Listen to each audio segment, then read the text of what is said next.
아침이나 저녁에 한강에 나가 보시거나 아니면 트랙이 있는 운동장에 가 보시면 달리기 하는 사람들이 굉장히 많은 것을 보실 수 있을 겁니다. 요즘 달리기가 굉장히 유행인데요. 달리는 사람들을 가만히 보고 있으면 20대, 30대 젊은 사람들이 굉장히 많습니다. 특별히 연예인들도 방송이나 유튜브에서 달리기 하면 뭐가 좋고 또 건강에 어떤 유익이 있다라는 얘기를 많이 올리다 보니까 점점 더 달리는 사람들이 많아지고 있습니다. 저도 시간이 날 때면 한강변을 달리는데요. 벌써 2년 이상 달리다 보니까 이제 달리는 사람들 이렇게 폼만 대충 봐도 저 사람이 초보인지 아니면은 굉장히 익숙한 사람인지를 어느 정도 판단을 할 수가 있습니다. 호흡이 굉장히 거칠고 또 템포도 일정하지 않은데 굉장히 빨리 달리는 사람을 보면 저 사람은 얼마 못 가면은 이제 걷겠구나, 다 못 달리겠구나라고 생각을 하는데요. 좀 가다 보면은 영락없이 그 사람은 이제 지쳐가지고 더 이상 달리지 못하고 걸어가고 있습니다. 반면에 어떤 사람은 굉장히 호흡도 일정하고 폼도 가볍게 뛰면서 또 일정한 속도를 유지하면서 달리는 사람들이 있습니다. 그런 사람들은 꽤 오래 달려본 사람들이기 때문에 그런 사람들은 계속해서 그 속도로 진행을 해 나아가죠.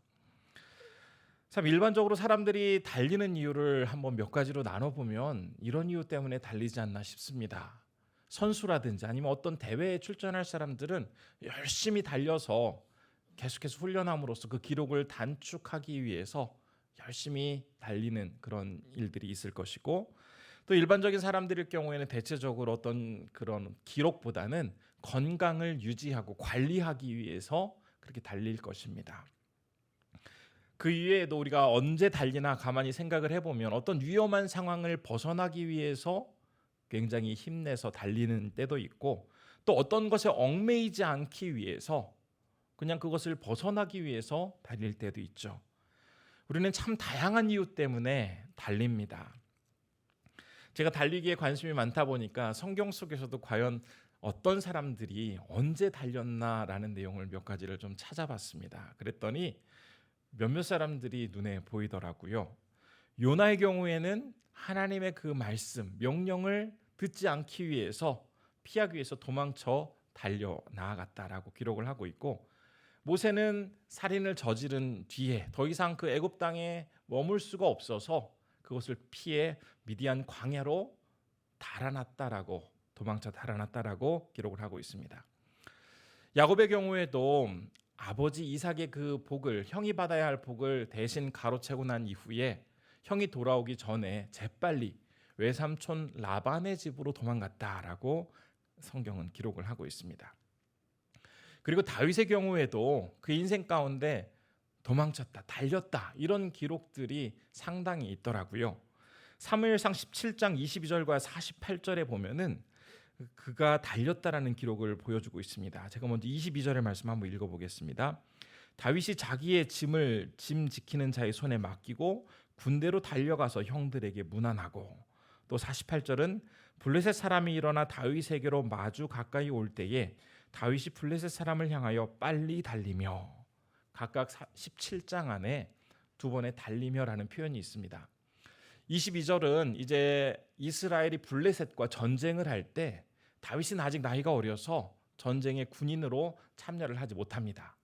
대신 형들이 군인으로 참여를 하게 되는데 아버지가 형들에게 가져다 줄 음식을 다윗을 통해 전달하려고 하죠.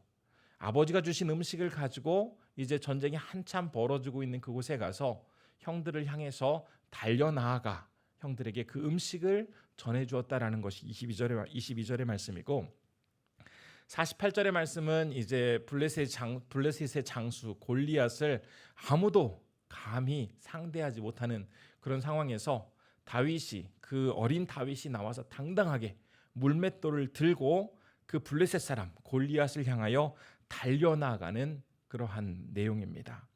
참 어린 나이에도 불구하고 겁없이 굉장히 용맹스럽게 나아가는 다윗의 모습을 잘 보여주고 있습니다. 이런 다윗의 달리기는 앞서 제가 말씀드렸던 요나라든지 모세, 또 야곱의 경우와는 다르죠. 앞에서 말했던 그 사람들은 무엇인가 피하기 위해서, 자신의 어떤 그 어려움 당하는 일을 면하기 위해서 달렸다면, 다윗은 무엇인가 더 적극적으로 일을 해보기 위해서, 무엇인가를 성취하기 위해서 달려 나아가고 있는 것을 볼 수 있습니다. 그런데 우리가 조금 전에 읽었던 사무엘상 22장에는 또 다른 다윗의 달리기 이야기가 나와 있습니다. 바로 그가 블레셋의 가드에서 아둘람의 굴로 도망쳤다라는 그러한 내용이 1절에 기록되어 있는데요. 그런데 이 다윗의 이번 달리기는 앞서 제가 사무엘상 17장에서 말씀드렸던 그 달리기와는 조금 성격이 다른 것 같습니다. 왜냐하면 지금 자신을 죽이려고 하는 사울을 피해서 아주 힘을 다해 있는 힘껏 달려 나아가고 있기 때문입니다. 그런데 오늘 아둘람 굴로 달려가고 있는 이 다윗의 모습 속에는 겉으로 드러난 것 이외에 그 깊은 내면에 아주 중요한 하나의 사실이 숨겨져 있습니다. 비록 다윗의 입장에서는 지금 목숨을 구하기 위해서, 목숨을 좀 생명을 유지하기 위해서 죽어라 달려가고 있지만 하나님 편에서 볼 때는 그의 행동은 하나님의 그 약속을 이루기 위한 아주 중요한 그 목표를 향해 나아가고 있는 것이기 때문입니다. 우리가 새해가 시작되면 참 많은 목표를 세우죠. 내가 올해는 책 50권 이상을 꼭 읽겠다, 뭐 이런 각오를 하기도 하고, 내가 올해는 10kg 이상 다이어트를 해서 좀 건강을 신경 써야겠다라고 다짐을 하시는 경우도 있습니다. 또 뭐 가정 예배를 드려야겠다라는 다짐을 하기도 하고, 또 매일매일 성경을 꾸준히 읽겠다라는 그런 계획, 목표를 세워보지만 실제로 우리가 이제 살다 보면 급하게 처리해야 할 일들도 생기고, 또 갑작스럽게 누구를 만나다 보면 그 계획했던 대로 잘 진행하지 못하게 되는 것을 많이 보게 됩니다. 정말 대단한 의지와 결심이 있어야만 그 계획한 것을 결국 이루게 되죠. 하나님은 사무엘 선지자에게 이제 사울에 이어서 이스라엘의 왕이 될 사람을 골라 그에게 기름을 부으라라고 말씀을 하셨습니다. 이 말씀을 따라서 이새의 집에 가서 그의 막내 아들인 다윗에게 이제 그가 장차 왕이 될 것이다라는 약속을 전하면서 기름을 붓게 되는데요. 그러나 사실 다윗의 입장에서 볼 때는 이런 약속이 자신에게 주어졌지만 자기가 이제 먼 미래에 이스라엘의 왕이 될 것을 꿈꾸면서 그 왕이 될 준비를 하며 시간을 보낼 만한 여유가 없었습니다. 왜냐하면 계속해서 사울이 그 다윗을 죽이기 위해서 눈에 불을 켜고 쫓아다니다 보니 앉아서 여유 있게 왕을 준비할 만한 여유가 없었습니다. 그가 지금 아둘람 굴로 도망치고 있는 이유도 사실 살려면 어쩔 수 없이 이 방법밖에는 다른 선택의 여지가 없었습니다. 그냥 급해서 피할 목적으로 어떤 미래에 대한 희망이 도저히 보이지 않는 상황에서 살고자 하는 목표 하나만 가지고 그는 아둘람 굴로 갔습니다. 그가 달려간 이유는 요나처럼 하나님의 뜻을 거스르기 위한 그런 피함에 달리기도 아니었고, 또 무엇인가 어떤 큰 성공을 이루기 위한 적극적인 열정적인 달리기도 아니었습니다. 그의 달리기는 바로 하나님께서 그와의 약속을 이루기 위한, 하나님의 약속을 성취하기 위한 그러한 달리기였던 것입니다. 사실 다윗은 지금 생명의 위기를 겪으면서 수차례 하나님 앞에 매달렸죠. 살려달라고 간절히 기도했습니다. 그러나 하나님께서는 당장 그 위기를 모면할 수 있도록 해주지 않고 계속해서 위험의 순간들이 다윗을 따라다니도록 하셨습니다. 그런데 마침내 그가 아둘람 굴에 도착하게 되었을 때 그곳에서 어떤 일이 벌어지고 있습니까? 오늘 본문 1절의 말씀을 보면 그가 동굴에 있을 때에 다윗의 형제와 아비의 온 집들, 즉 다윗의 가족들이 그곳에 찾아왔습니다. 그래서 다윗을 위로해 주고 있고요. 또 2절의 말씀을 보면 또 다른 사람들의 무리가 찾아오는 것을 볼 수가 있는데요. 제가 2절의 말씀 한번 읽어보겠습니다.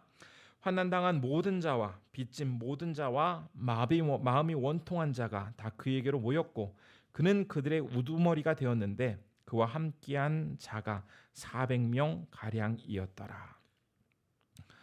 약 400명가량의 많은 사람들이 이 아둘람 굴의 피해 있는 다윗을 만나려고 찾아왔습니다. 그들은 사회적으로 인정받지 못하던 외톨이 아웃사이더가 아니었습니다. 사울의 가혹한 통치 아래서 정치, 경제, 사회적으로 많이 억압받던 사람들이었죠.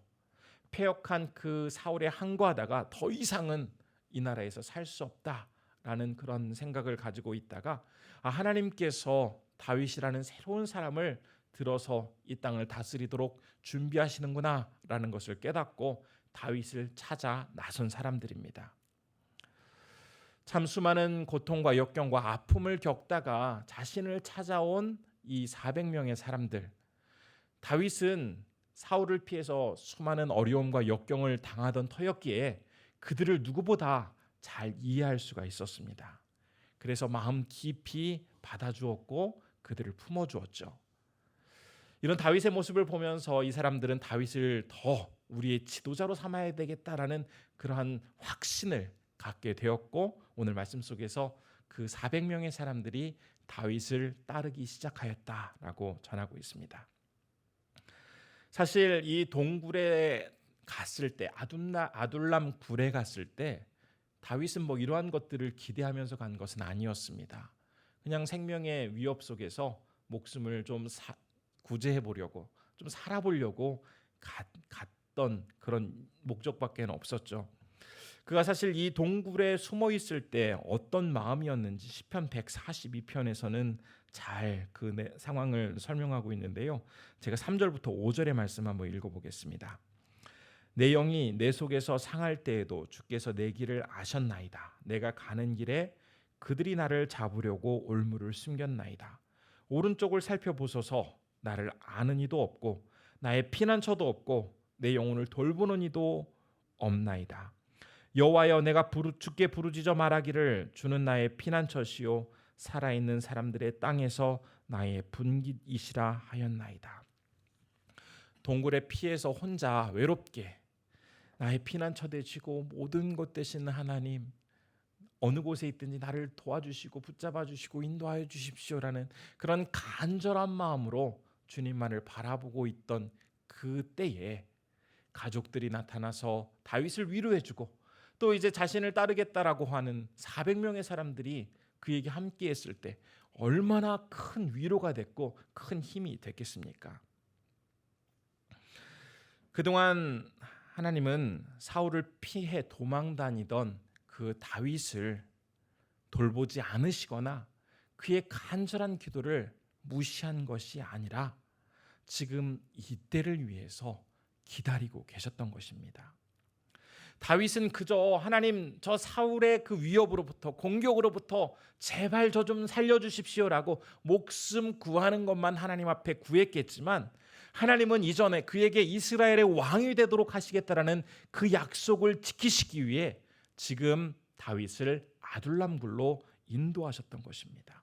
그러면서 조금씩 그가 왕의 자리에 나아갈 수 있도록 모든 환경을 조성하고 계십니다. 다윗의 기도에 대해 어쩌면 즉각적으로 답을 하지 않은 이유는 그가 하나님의 그 목표와 계획을 따라서 너무나 잘 가고 있기에 특별한 개입이나 다른 말씀 없이 묵묵히 그를 지켜보고 계셨던 것입니다. 아마 우리 성도님들 고급 호텔이나 아니면 고급 레스토랑에 가서 식사를 하시거나 아니면 투숙을 해보신 적 있을 겁니다.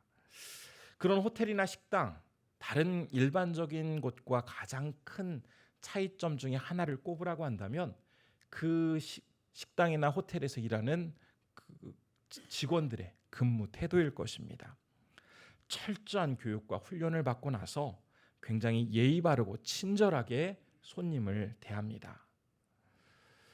그런데 이런 호텔이나 식당에 오시는 그 손님들이 아주 훌륭하게 손님을 대접하는 그 종업원들을 보면서 무슨 말을 할 때나 행동할 때마다 야, 참 고맙다, 참 잘한다, 참 멋있다라고 하면서 그 사람의 말과 행동 하나하나마다 칭찬을 하진 않습니다.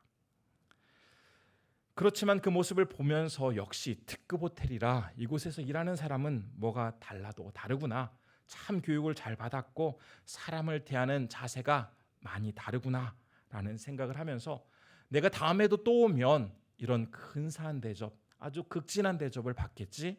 혹시 특별한 손님과 같이 방문할 기회가 있으면 그때 꼭 다시 와야겠다라는 그런 기대감을 갖게 됩니다.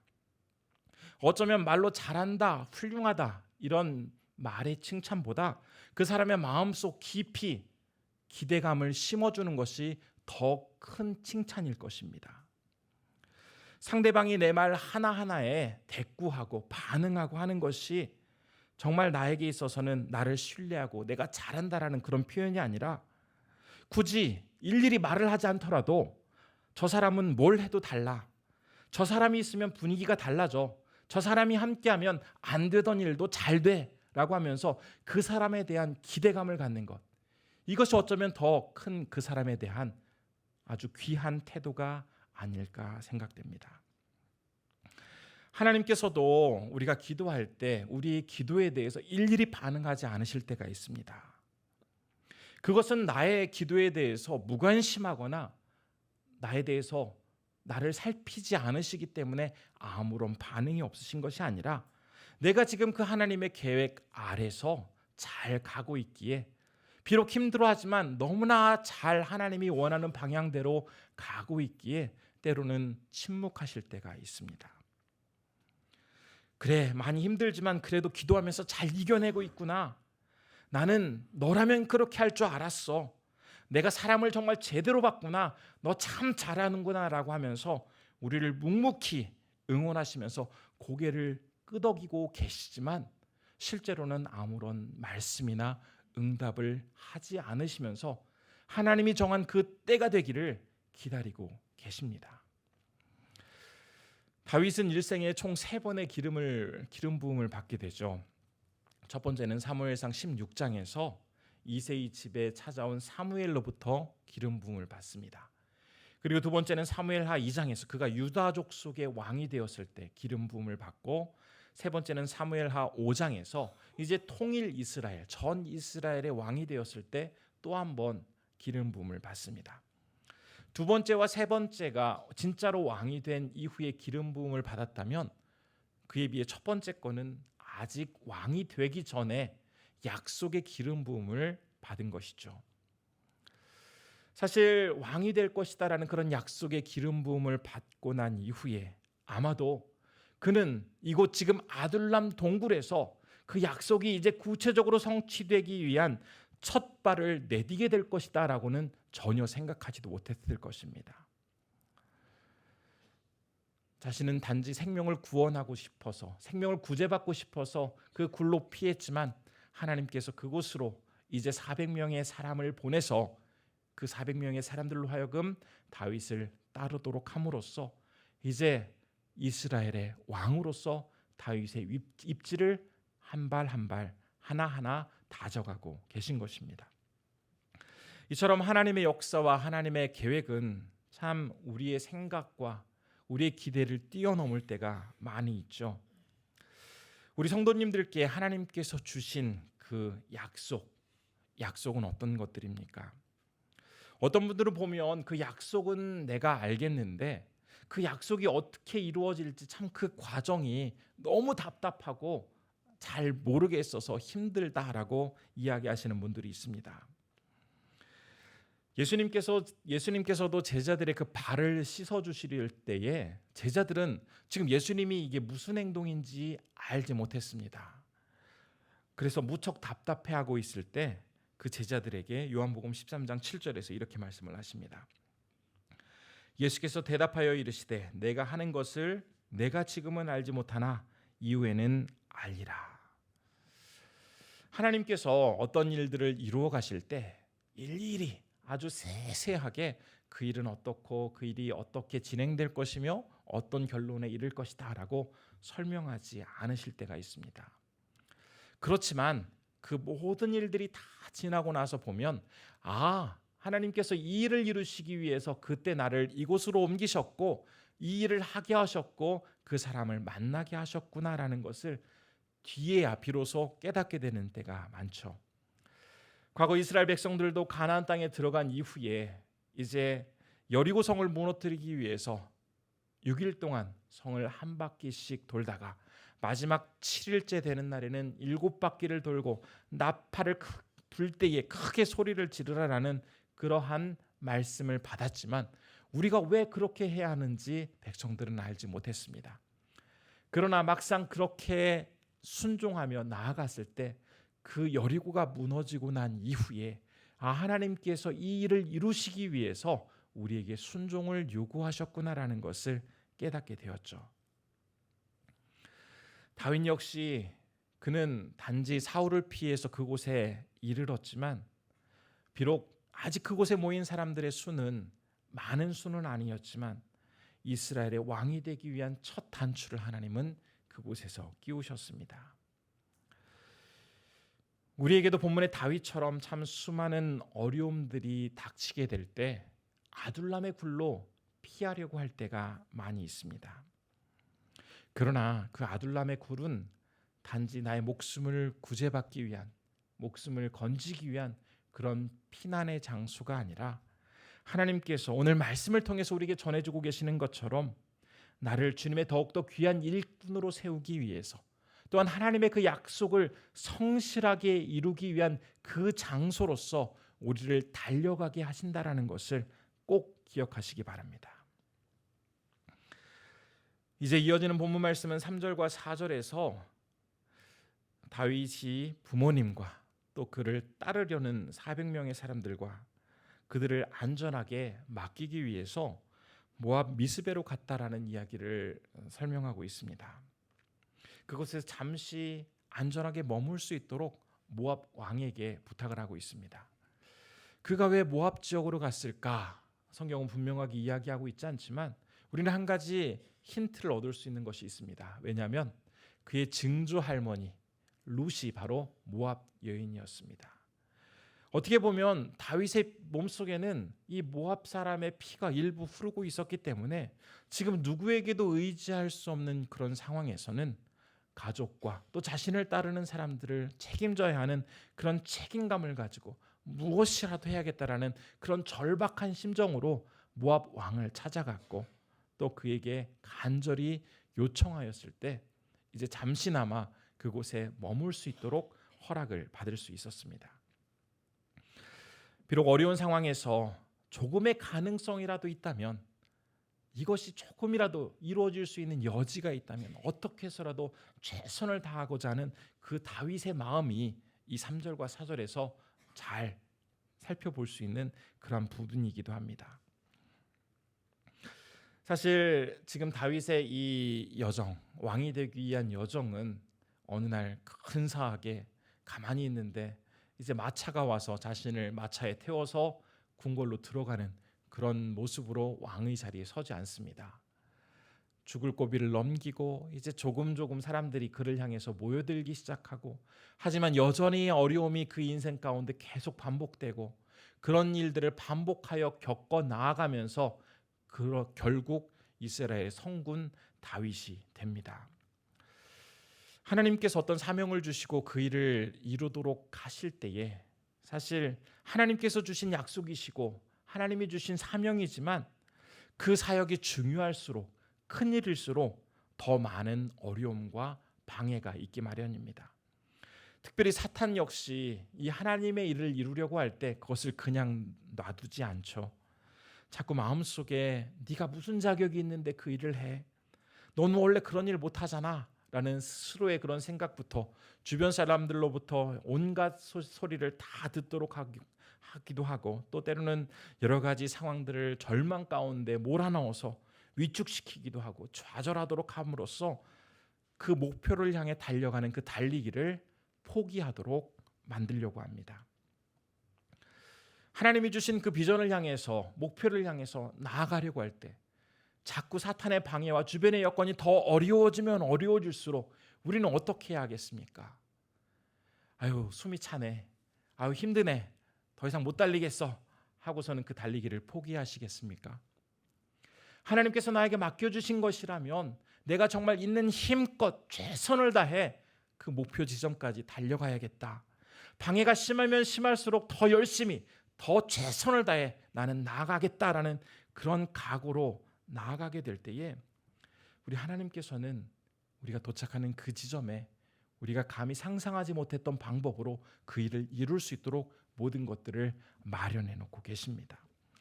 때로는 우리를 방해하려는 수많은 악한 세력들의 공격이 있을 때에 이미 예수 그리스도께서 십자가 위에서 나를 위해 모든 것들을 다 용서해 주셨기에 나는 예수의 보혈을 힘입어서 담대하게 나갈 것이다 라고 선포하면서 주님을 의지하며 그런 세상 사람들과 주변 환경을 쳐다보지 말고 하나님 한 분께만 집중하며 나아가게 될 때 우리는 어느새 하나님이 약속하신 그 지점에 이를 수가 있게 되는 것입니다. 이제 오늘 본문 마지막 구절인 5절의 말씀을 보면 선지자 갓이 등장을 하죠. 갓이 등장을 해서 다윗에게 이렇게 말을 전합니다. 5절 말씀 제가 한번 읽어보겠습니다.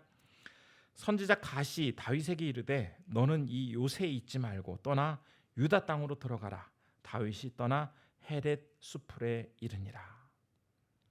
이제 모압 왕에게 남겨진 사람들의 그 안전을 부탁한 이후에 선지자의 말을 따라서 지금 유다 땅으로 들어갑니다. 이 말씀 속에는 선지자를 통해서 이제 네가 사울이 있는 그 유다 땅에 들어가지만 나는 너를 혼자 보내는 것이 아니다. 너와 함께 그 땅에 들어가서 그곳에서 이 유다라는 의미는 바로 하나님과 함께 찬양한다. 그와 함께 찬양한다라는 그런 의미죠. 그 땅을, 네가 서 있는 그 땅을 하나님을 찬양하는 그 땅으로 만들겠다라는 그러한 약속을 허락하고 계신 것입니다.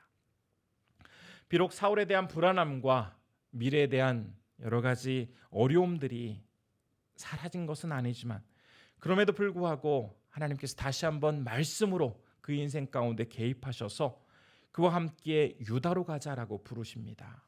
그곳에서 하나님을 찬양하며 주님께 영광 돌릴 그날을 함께 이루어 가자라고 다윗을 초청하고 계신 것입니다.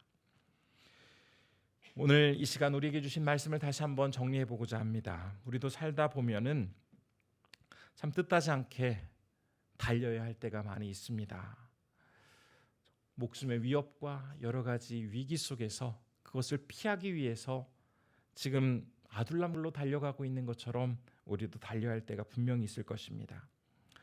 이런 일들이 벌어지면 숨차 죽겠는데 답은 나오지 않고 힘들기만 하고 많이 외롭고 속상하고 답답합니다. 그러나 오늘 말씀 속에서 그 약속을 너무나 성실하게 이루시는 그 하나님의 모습을 다시 한번 발견하기를 바랍니다. 전혀 상상하지 못했던 방법으로 참 오묘하게 그 일을 이루어 가시는 하나님, 다윗을 향해 이스라엘의 왕으로 세우시겠다라고 하고서는 그 동굴에서 사람들을 만나게 함으로써 그 첫 단추를 잠그시고 그 일을 이루어 가시는 하나님, 그 하나님께서는 우리 또한 주님을 믿고 순종하며 나아가게 될 때에 우리를 준비시키셔서 하나님과 함께 승리를 이루며 당당하게 우리가 서 있는 그곳이 바로 유다, 주님과 함께 찬양하며 나아가는 그 땅으로 만들어 나가기를 원하고 계십니다. 따라서 오늘 이 말씀을 기억하면서 다시 한번 나를 부르신 그 하나님의 그 약속을 굳게 붙들며 아직 그 약속이 분명하게 보이지 않는다 할지라도 결코 낙심하지 마시고 반드시 하나님께서 나에게 그 약속을 이루어 주실 것이다라는 그런 믿음 속에서 하나님만을 바라보며 최선을 다해 나아가기를 힘쓰시는 우리 귀한 성도님들 되시기를 진심으로 축원합니다. 기도하겠습니다.